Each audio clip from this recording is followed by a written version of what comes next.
कृष्ण की चतुराई।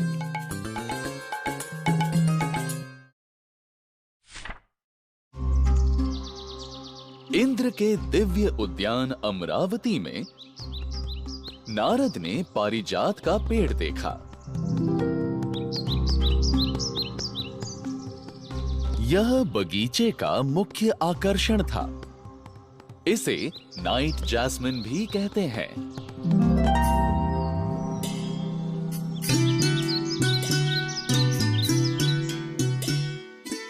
इतने सुंदर फूल, देवताओं के दूत नारद बोले।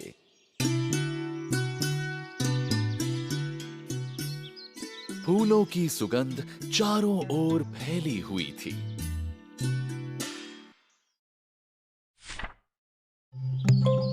घास पर ढेरों सफेद फूल बिखरे पड़े थे।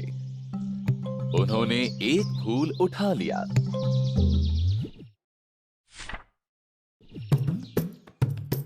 नारद ने सोचा, कृष्ण अपने बगीचे में ये वृक्ष जरूर चाहेंगे।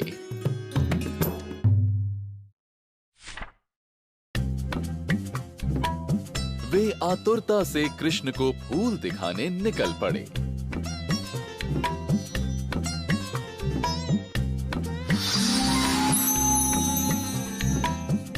नारद, मेरे मित्र, कैसे आना हुआ? कृष्ण बोले।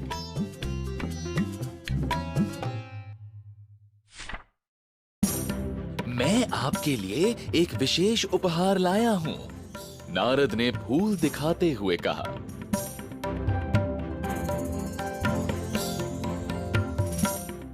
ऐसा सुंदर और सुगंधित फूल इस पूरे संसार में कहीं नहीं होगा।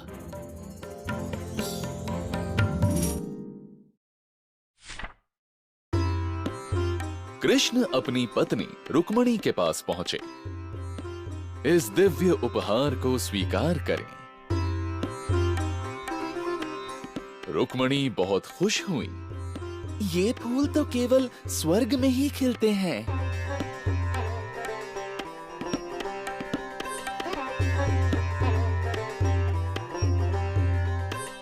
लेकिन परेशानी अब शुरू हुई।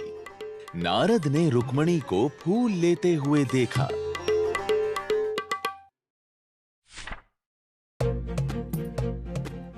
नारद तुरंत कृष्ण की दूसरी पत्नी सत्यभामा से मिलने चले गए।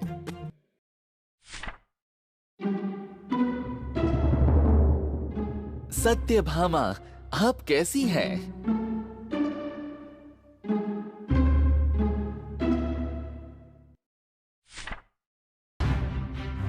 नारद ने उन्हें सारी बात बताई।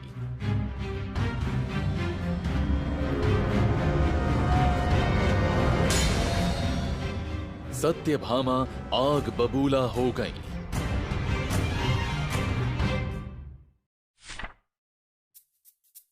क्या आप मुझसे प्रेम नहीं करते? आपने मुझे तो फूल नहीं दिया। वह कृष्ण से रूठ गई।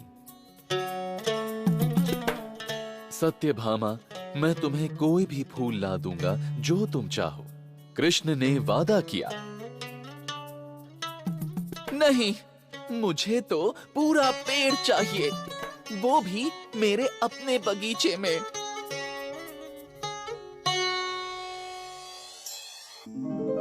लेकिन वह पेड़ पूरे संसार में कहीं नहीं था।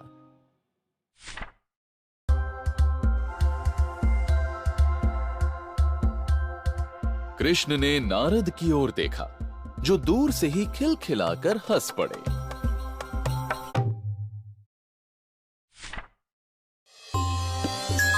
कृष्ण केवल अमरावती से ही पारिजात वृक्ष ला सकते थे, पर वहां से चोरी करने के विचार को लेकर वह चिंतित हो उठे।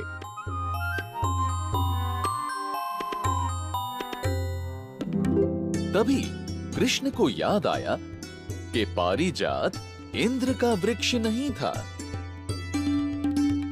यह समुद्र मंथन के दौरान पृथ्वी पर प्रकट हुआ था।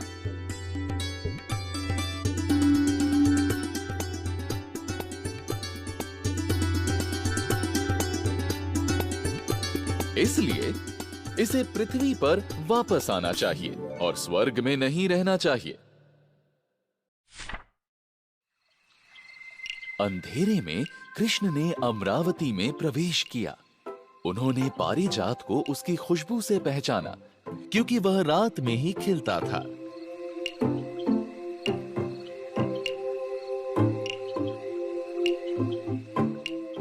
जैसे ही कृष्ण पेड़ को उखाड़ने लगे, उन्हें कदमों की आहट सुनाई दी।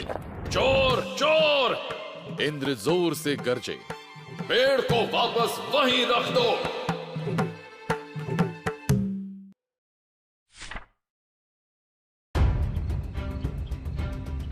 यह पेड़ तुम्हारा नहीं है, कृष्ण बोले। मैं इसे वापस इसके असली घर पृथ्वी ले जा रहा हूं। तुम इसे यहां स्वर्ग में अपने मजे के लिए नहीं रख सकते। तुम्हारी हिम्मत कैसे हुई मुझे चुनौती देने की?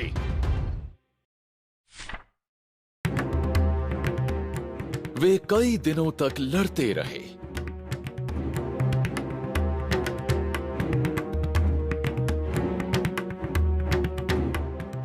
अंत में कृष्ण ने इंद्र को हरा दिया।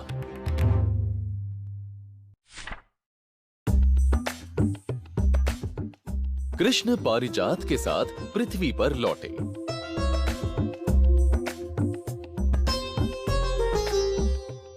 सत्यभामा प्रसन्न हुई।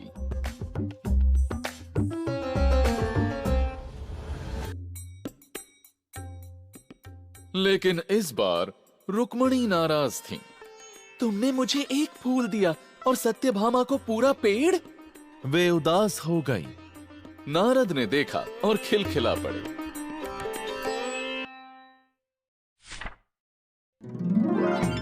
लेकिन कृष्ण के पास एक उत्तम विचार था।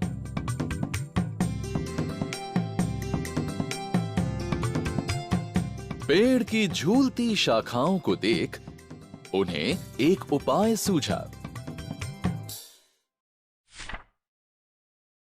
कृष्ण ने सत्यभामा के बगीचे में पेड़ लगा दिया। वे खुश हो गई। झूलती शाखाएं रुक्मणी के बगीचे तक पहुंची तो वे भी प्रसन्न थीं। सत्यभामा खुश थीं, उनके पास पेड़ था। रुक्मणी खुश थीं, उनके पास फूल थे। कृष्ण मुस्कुराए। नारद ने विनम्रता पूर्वक प्रणाम किया। कृष्ण जीत गए। सोच और नीति से किसी भी चुनौती पर विजय पाई जा सकती है।